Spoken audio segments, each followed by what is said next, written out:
Pues aunque quiero mucho a Faustino, en realidad su amistad me está llenando la vida de sobresaltos y palpitaciones, de los cuales el primero llegó en el verano de 2021, yo recién instalado en Santander, para decirme que me mandaba un manuscrito que tenía preparado desde hacía tiempo, con la intención de que lo leyera y escribiera un epílogo con lo que su lectura me inspirara.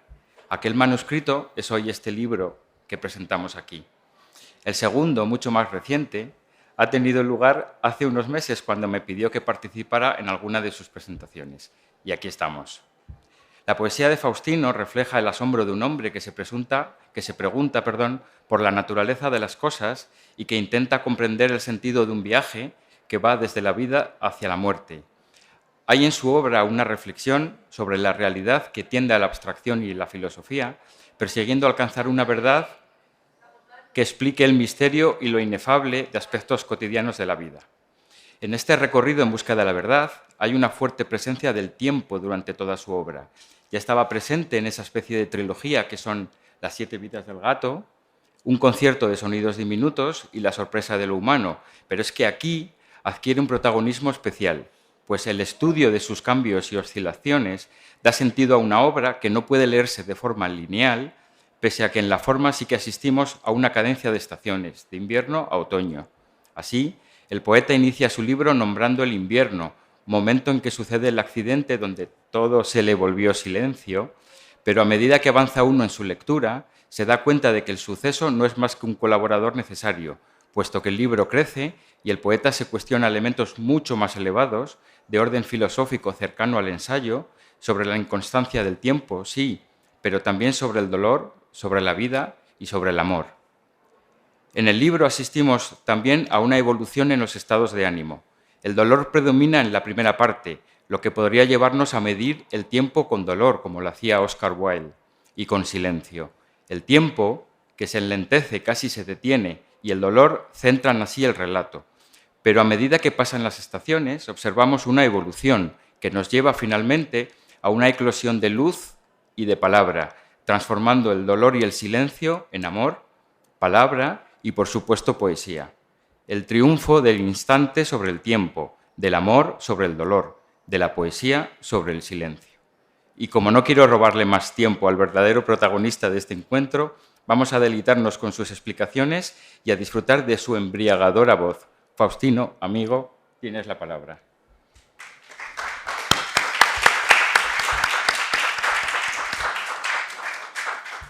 Quiero dar las gracias a Julio Sánchez Martín por sus palabras, de verdad, de su cariño y de cada vez que le he pedido algo no ha dudado en atenderme y en hacer. La generosidad entre las personas siempre hace que uno crezca más y sigue creyendo en el ser humano como alguien que puede tener bondad, a pesar de que haya bastante maldad en los entornos donde a veces nos movemos. Quiero daros las gracias a vosotros, porque el público no siempre es un público que está ahí expectante, sino que participa también. Y quiero daros las gracias por vuestra presencia. Bueno, yo quisiera hacer una mención de este libro que lo podéis encontrar ahí en Cervantes. Y quiero hablar del continente y del contenido, es decir, cuáles son los elementos que engloban el libro, los que lo presentan, los que lo muestran. El diseño de la portada, veis que es un reloj y una mariposa. La mariposa está representando la fragilidad. La fragilidad, es decir, no está el gnomon que señala como reloj de sol las horas, sino que es la sombra de la mariposa. Si tú coges la mariposa, se te desgrana en los dedos, pero también se va. Es decir, está presentando ya en sí el dibujo, el diseño, lo que es el contenido del libro. En páginas interiores, no quise rechazar ninguno de los dibujos, hay un reloj griego donde también, que no sirve para nada, porque no se usa, pero sí que un mirlo es capaz de hacer un nido dentro de él, teniendo la vida. Con lo cual, todos los dibujos, bueno, tengo que decir que quien hace el diseño es Diego del Moral, que es el profesor de arte de mi hijo que está aquí presente, tiene 9 años y lleva 4 años en la Escuela de Arte de Diego del Moral. Tenía ganas, porque es un guiño tanto al profesor que le hace crecer a mi hijo como a mi propio hijo. Eso es por ahí. Y después hay una cosa muy importante dentro del continente, que es, el libro tiene una inclusión para invidentes. Si tenéis el libro, aquí hay una especie de QR. Si pasáis el escáner del móvil, os saldrá inmediatamente desplegado el audiolibro, todo el libro completo. Es inclusivo para invidentes, pero también para quien no lo es y quiere al mismo tiempo que leer, escuchar. Recomiendo siempre que os pongáis auriculares, porque lo acompaña la música de David Clavijo, que es alguien que participa en la Filarmónica de Sevilla y además hace cosas para la Warner, con lo cual la música New Age es impresionante en los puntos de introducción a cada uno de los capítulos.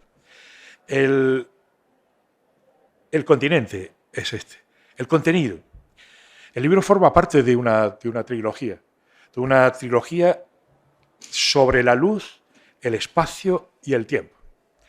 En cada uno de esos libros, este es el tercero, en el alfabeto del tiempo, se ha pretendido transmitir las emociones que provocan en mí una realidad exterior, de una manera sensual. Por ejemplo, en El ángulo incierto del espacio, que está editado por la Diputación de Badajoz, lo que pretendía era que los sentidos mostraran, de alguna manera, la emoción que a través del olfato, el tacto, provocaban todos esos espacios.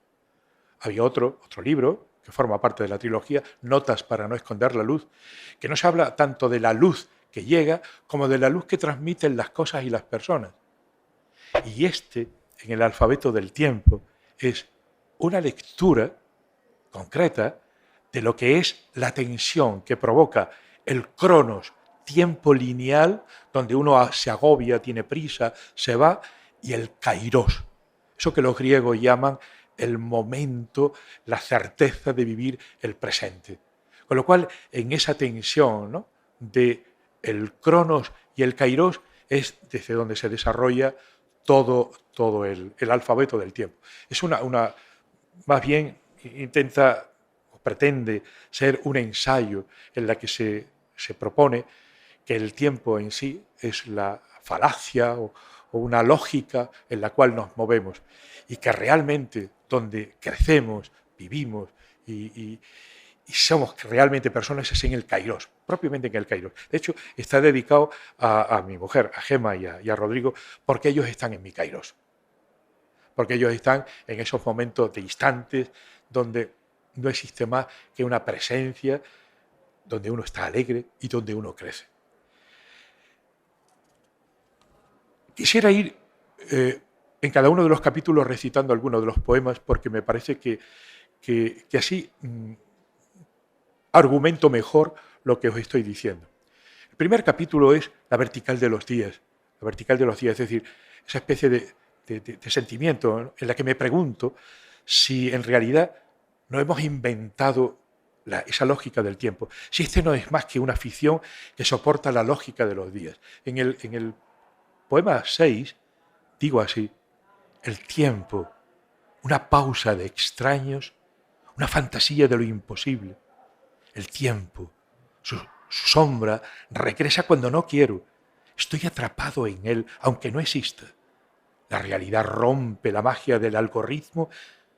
Importa el perdón, a pesar de que las manos retienen el veneno de la caricia. Sobrevivo en su herida cargada de sueños. Lo absurdo de esta mentira se hace presente cuando no quiero. Vuelve, siempre regresa el inoportuno momento afirmando la huella del desánimo. Y casi que al final de ese propio capítulo, en el poema 10, hay otro poema que dice: fluyen las horas entre el verbo lento de las nubes y mis manos. Una calma de tormenta hiere el canto menudo de los pájaros. Me lastima. Fluyen las horas como un testigo mudo del concierto en el vértice de mi ser. Una marea interior rompe el debate mortal de preguntas sin respuesta. Fluyen las horas agarradas al rumor de las márgenes de este río que me atraviesa. Una ilusión brota en el vértigo de la caricia con falsa sed de infinito.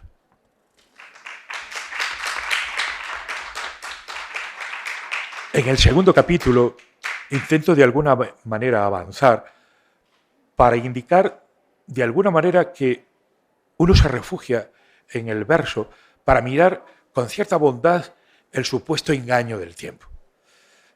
A veces este se desvela en la palabra, en el propio poema, y se revela con la palabra. Y por eso digo, en el poema 16, digo así: hay mañanas que permanezco en silencio y descubro ese ritmo de acuarela que tienen algunos instantes. Sí, algunas mañanas tienen la luz tranquila que enamora, sorprende, como los violines de la banda sonora en la lista de Schiller. Hay mañanas de domingo que habría que dejarlas ir, siguiendo la corriente de este río que miro, así de sencillo. Sí, mañanas que saborean el débil abrazo de la brisa, la caricia del agua de Eastman Perlman, apaciguando el dolor. Hay mañanas de domingo, con aroma a cielo, con húmedos ruidos y ganas de seguir. Sí, mañanas en las que destrozaría los monstruos que quiebran el horizonte de John Williams ante el drama judío. Hay mañanas que agradezco estar vivo, sintiendo el regalo de las cosas, la bondad de una sonrisa. Hay mañanas.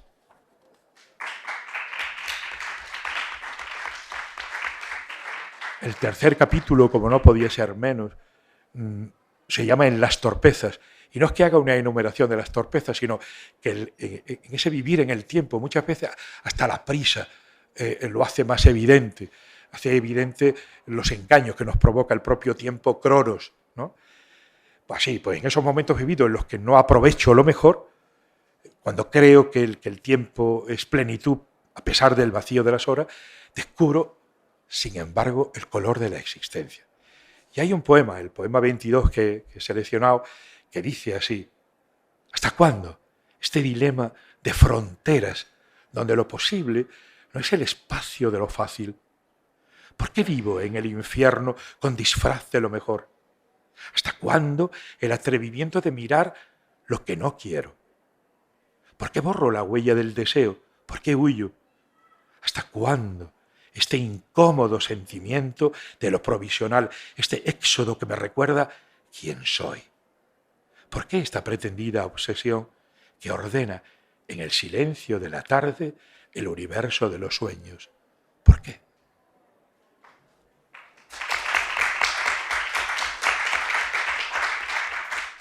El capítulo cuarto es el nudo propio del libro, es en el silencio del Kairos. Ese momento de saborear las presencias, las que no importa. Y hay un poema, el poema 36, que de alguna manera es un guiño a la presencia de mi hijo. Y dice así: fijaros que Rodrigo tiene 9 años y yo lo multiplico. Entonces, mientras que yo bajo, él crece. Y dice así el poema: al verte, quiebro en mí el horizonte del tiempo, la línea del ecuador vital. Mientras creces, aprecio tu sorpresa al preguntar con abundancia. Saboreo el momento en que los versos se transforman en voces que te nombran. Abrazo el azul de tu silencio, el anhelo de tu risa, el eco de lo eterno en ti. En este tiempo de vendimias, escribo interpretando con metáforas la muerte y el tiempo. Un 16 de septiembre de 2013 nacía Rodrigo, tiempo de vendimias.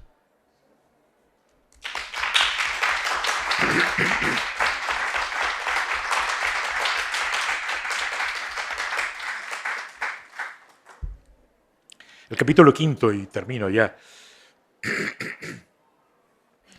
En esta herida del tiempo, se llama así. Aquí me pregunto por qué eso lo hago a lo largo del libro en algunos momentos, ¿por qué huir del tiempo? Si está en un continuo comenzar, si está ahí. Y esa es la tensión entre el tiempo cronos, que me obliga a vivir con cierta prisa, y el kairos, que me dice, frena, disfruta de los momentos importantes con la familia, con los amigos. Y he escogido dos poemas. El poema 38, que dice: a veces, solo y sin respuesta, abro por la página en blanco de un libro, y en esa nada me mantengo. Vigilas por si un verso, cualquier verso, es capaz de curarme la herida del tiempo. A veces, cuando miro los relojes, descubro sombras en los minutos, luces en las agujas que, impertinentes, marcan las horas. En esta herida del tiempo te revelas como un sueño que calma el deseo de volver al paraíso perdido. Y el último poema que os recito, que os leo, que es el último, que cierra todo el libro, dice así: 1:30 de la madrugada, sigo despierto. Es el momento justo para admitir la realidad más cruel, la que muestra que la vida no es una fantasía ni una hora de placer. Es hora de irme a dormir con todo lo vivido sin pedir nada. En este instante mantengo el perfume de la sonrisa de mi hijo al decirme bonne nuit. Ese gesto hace de tan solemne el instante que éste me resulta único. 1:30 de la madrugada. Bonne nuit.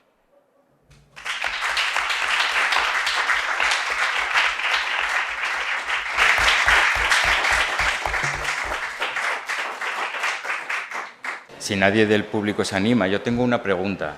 A ver. Hay un poema, una escena en que algo sucede en el Cabo de Gata. Algo muy importante, ¿no? Una eclosión de luz. ¿Puedes contarnos un poquito? Sí, verdad. Hay, en Notas para no esconder la luz hay una serie de poemas que tienen mucho que ver con Cabo de Gata. Yo tengo unos amigos, escritores, en Almería, y una de las veces que he ido a presentar precisamente ese libro, Notas para no esconder la luz, me hicieron un recorrido por Cabo de Gata. Yo me quedé impresionado. Primero ya me quedé impresionado con la luz que tiene Almería. Me quedé impresionado. Y después, sobre todo, con Cabo de Gata. Y muy especialmente justo en el Faro, en lo que se llama la zona de las sirenas, que le llaman. Allí me quedé tan impresionado que bueno, surgieron varios poemas de ese tipo, ¿no? Y no tengo aquí ningún poema para recitarlo, porque expresa precisamente que esa luz que me cautivaba a veces era menor que la luz que me cautivaba cuando alguien me sonreía o cuando alguien...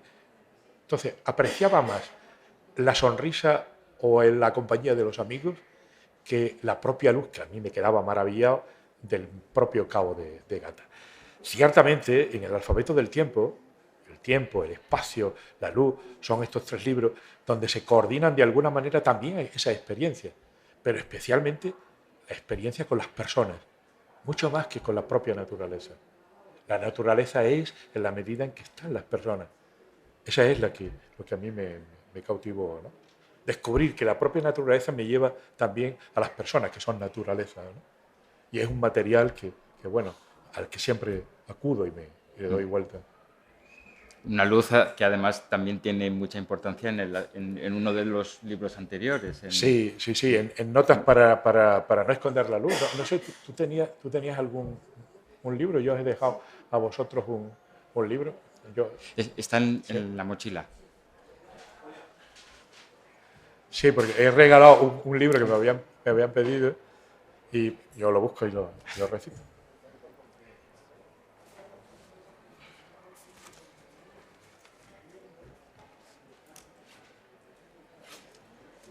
Bueno, tengo que decir que estoy súper agradecido de la presencia de amigos míos, escritores, maravillosos escritores, a los que quiero, a los que admiro.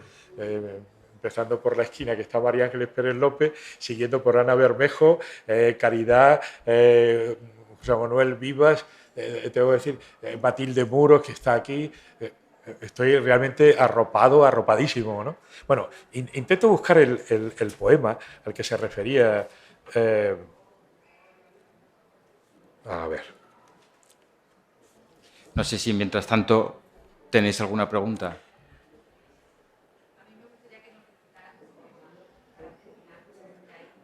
De aquí, de este libro. Sí, pues el 13, dice: en este mágico litoral, al borde del silencio, gravita el alma. Unos nubarrones esbozan el horizonte. El susurro de la brisa empuja la claridad a la quietud de la playa. Una ofrenda de olas espanta la tristeza. Enmudezco ante este ritual del mediodía que, solemne, acaricia la húmeda piel de la arena. Despacio, la luz me arropa con un enfático ir y venir de las vocales del agua, declarando la paz sin resistencia. Esto es en Cabo de Gata, en la isleta del Moro. Es una descripción poética de lo que en ese momento me llega de lo que estoy viendo. El material lo tenía en la memoria. Cuando llegué a casa intenté escribir, pero después se fue rehaciendo a medida que iba recordando. Y eso sí, tijereteando mucho, porque si algo hago es podar todos los que son a veces emociones innecesarias o adjetivos innecesarios. Entonces quedó esto así y me pareció. Es el número 13. Se lo dediqué precisamente a un amigo mío, a Luis Miguel Sánchez Martín. Muchísimas gracias por vuestra presencia.